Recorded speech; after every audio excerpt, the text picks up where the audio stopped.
I've been attached with the feeling of now waking up with you by my side.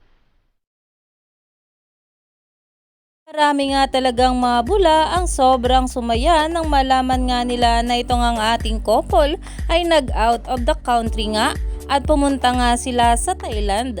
At marami nga nagtatanong kung ano nga ba ang ganaps doon ng ating couple. Pero hindi pa rin nga natin sila nakitang magkasama.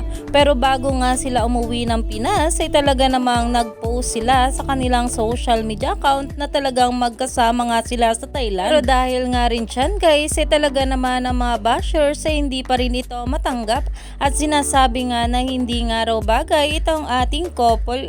At ayon nga guys sa mga bula, their chemistry, unmatched, their power, unstoppable. DONBELLE is the way we never want to end. Dahil grabe nga talaga ang chemistry ng ating couple sa isa't isa at talaga namang ang sweetness nila ay mapa-off cam man o on cam. Kaya naman kilig overload talaga ang mga bula sa ating couple kahit ano pa nga ang mangyari at talagang susuportahan nga nila ito. Kaya naman umani pa nga ito ng maraming komento at pinag-uusapan na. Stay tuned lang tayo for more update kila Donnie at Belle sa mga susunod pa na ayuda.